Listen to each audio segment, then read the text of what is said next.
जो ऐलान है उसके मुताबिक बिला मुकाबला इंतखाब जीत लिया है।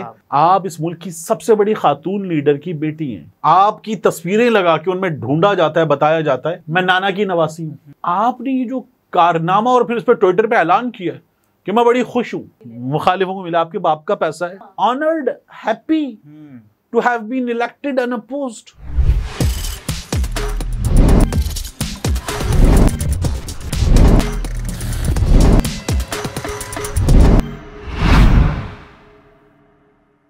अस्सलाम वालेकुम, मैं अब्दुल सत्तार। आप अलग न्यूज़ देख रहे हैं। तारिक मतीन और निमराज सोहेल हमारे साथ हैं। आसिफा भुट्टो जरदारी साहिबा की जीत मशकूक करार दी जाने लगी है। क्यों करार दी जाने लगी है, इस पर बात करेंगे, लेकिन उससे पहले आपसे दरख्वास्त है चैनल को सब्सक्राइब करें।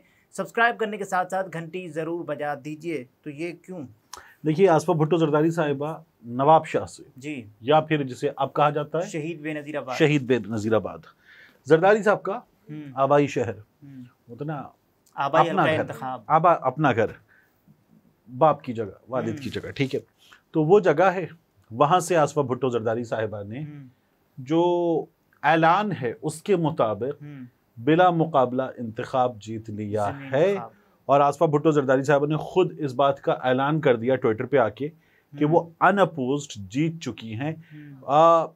लेकिन ऐसा हुआ नहीं है। अच्छा, ये जो हुआ नहीं है, ये अगर ऐसा होता ना कि किसी का फॉर्म जो था कागजात नामजदगी वो मुस्तरद हो गए, किसी के कागजात नामजदगी वसूल ना हुए, जो पहले हो रहा था जनरल इलेक्शन में बहुत ज़्यादा हो रहा था, इस तरह का होता तो मैं तब भी कहता कि यार चलो ये तो पहले ही हो रहा था, फिर हो गया, ठीक है, हो गया। मामला इससे भी ज़्यादा बुरा है। और फिर जब आपकी ये पहली एंट्री हो असेंबली में और पहली एंट्री ही इतनी बुरी हो, और फिर आप, ये नहीं है कि आप जो है वो गुल्लू भट्ट हैं या आप जो है वो कोई ऐसा कैरेक्टर हैं जिसका कोई अजीब सा नाम रख दिया गया है। आप पॉलिटिक्स में होते हैं कनटुट्टे भी, जिनको कहीं किसी जगह आके कोई एमपीए वगैरह की या काउंसलर की या नाजिम वाजिम की सीट मिल भी जाती है, ऐसे होते हैं।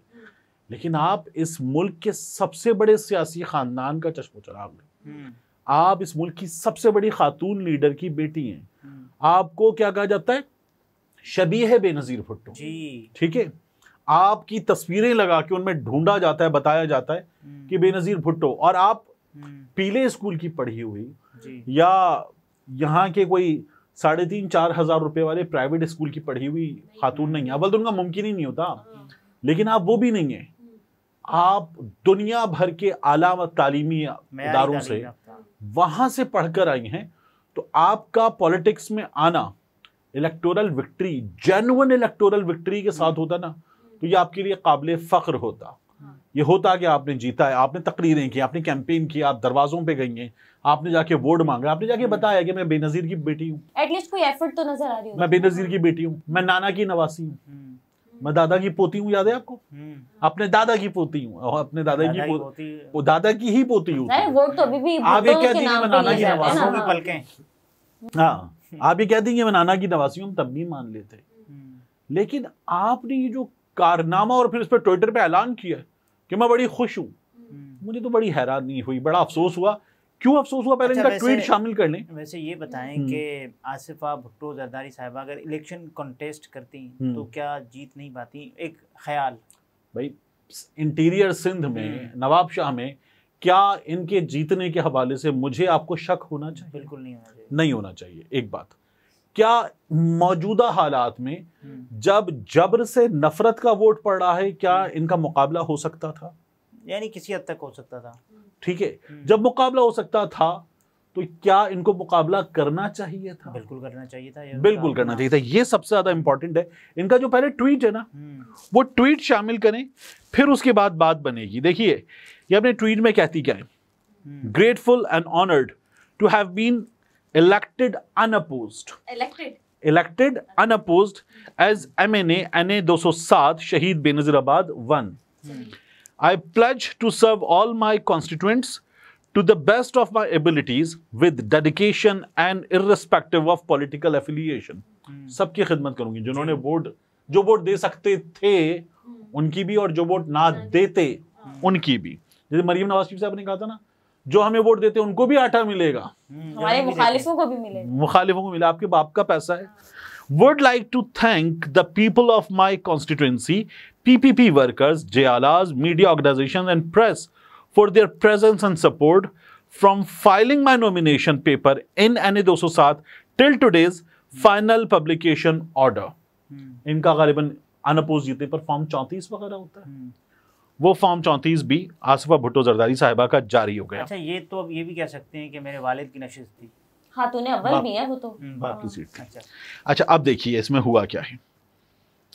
कौसर नियाजी साहब, मौलाना कौसर नियाजी मरहूम, उन्होंने अपनी किताब में क्या लिखा, वो लिखते हैं अपनी किताब में 7 मार्च 1977 के इलेक्शन में भुट्टो बिला मुकाबला मुंतखब हुए। उन्होंने जब बिला मुकाबला मुंतखब होना चाहा तो मुखालिफ उम्मीदवार को किसी और हलके से मुकाबला जितवाने का वादा किया गया, मगर वो नहीं माने तो उन्हें अगवा कर लिया गया। भुट्टो की देखा देखी पीपल्स पार्टी के 18 और लोगों ने भी बिला मुकाबला मुंतखब होने की ख्वाहिश का इजहार किया। किताब last days of premier Bhutto, ये मौलाना कौसर नियाजी ने लिखा है। तो इनकी जो लेगेसी है ना, उस लेगेसी के एन मुताबिक है ये जिस तरह से जीती हैं, और सिर्फ मामला यहाँ पर नहीं है, तो कोई हैरत या कोई स्ट्रेंज नहीं है ना कोई बात। यहाँ पर सिर्फ मामला यहाँ तक का नहीं है ना। अब आप जब दुनिया भर के आला तालीमी याफ्ता इदारों से आए ना, तालीमी इदारों से, माफ कीजिएगा, तालीमी याफ्ता इदारों से कह रहा हूँ, आप तालीमी याफ्ता हो आला तालीमी इदारों से, तो आपकी जो ना क्लास फेलोज वगैरह, जिस तरह से आप भुट्टो की नवासी हैं, तो वहाँ ग्रेस नहीं बनता है। वहाँ होता क्या है, स्वीकारनों के नवासी, गांधीज के नवासी, आपके क्लास फेलोज भी इसी टाइप के लोग होते हैं उन तालीमी इदारों में। अब आपको वहां उनके सामने अपना स्टैचर रखना होता है। आप खबर सुनिए, कैसे आप जीती है।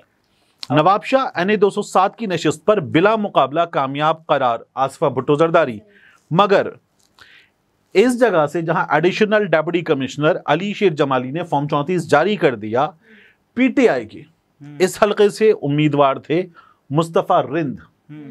मुस्तफा रिंद ने कागजात नामजदगी जमा करवाए थे, मुस्तफा रिंद लापता कर दिए गए, और ये जानती है ना, बंदा लापता हो गया है।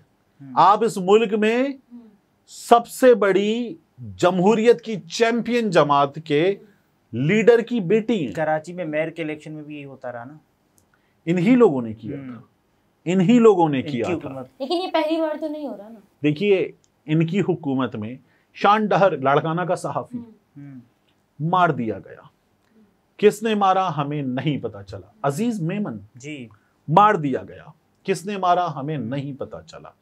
ये अभी जो अली शेर जमाली गायब हुआ है, कहाँ है नहीं पता चला। मतलब ये, और इसके बाद फिर आपके ट्वीट आते, आप उसको सेलिब्रेट भी proud, honoured, happy to have been elected unopposed. मतलब आपको जिस तरह से आपको अपनी इस विक्ट्री में फक्र महसूस हो रहा है, लेकिन ऐसा ये नौबत क्यों आई? देखिए मेरा ये ख्याल है कि इस वक्त जो हालात देख रहे हैं, शायद इसमें ये खौफ था कि ये यहाँ पे हार भी सकते हैं। अच्छा, अगर जरदारी की बेटी हार जाए तो ये बड़ी नाकामी होगी। ठीक है, जरदारी की साहबजादी हार जाए, बिलावल भुट्टो की बहन हार जाए, और हारे भी कहाँ से, अपने आबाई हल्का इंतखाब से, शहीद बेनजीराबाद से हार जाए, अपने वालिद के शहर से हार जाए, वो सीट हार जाए जो अब्बा हुजूर छोड़ मतलब अगर इस तरह से हो तो फिर मतलब इस जगह तो हिम्मत का, एतमाद का वो आलम होना चाहिए था कि मेरे सामने इस जगह कोई आ जाए, चैलेंज आए इमरान खान लड़ रहे इलेक्शन मेरे सामने, ठीक है ना, इस जगह तो वो एतमाद। लेकिन एतमाद तो तब होगा ना जब आपने कुछ किया है, आपकी कोई एफर्ट्स हैं, कोई डेडिकेशन है। अब इलेक्शन कमीशन कहाँ है इसमें, उसका क्या रोल है? देखिए ये तो हम मुसलसल देख रहे हैं, मतलब इलेक्शन कमीशन ने क्या किया है। ये जो मुसलसल बता रहे थे कि भाई हमारे कागजात छीने जा रहे हैं, और छीन को रहा था, इलेक्शन कमीशन का अमला छीन रहा था, इलेक्शन कमीशन की नाक के नीचे हो रहा था सब कुछ। पेपर्स गुम भी हुए, गायब भी हुए, लेके दफ्तर के अंदर से लोग लेके भाग गए। अगर मैं एक ऑफिसर हूं और मेरे दफ्तर के अंदर से पुलिस वाला पेपर छीन के भाग गया तो मैं तो पेपर छीनने में शामिल हूं। उम्मीदवारों के हिसाब से चाय पिलाई जा रही थी और चाय पेश नहीं भी की जा रही थी। तो ये तो बाकायदा तौर पर वो काम हुआ जो इलेक्शन कमीशन ने किया है।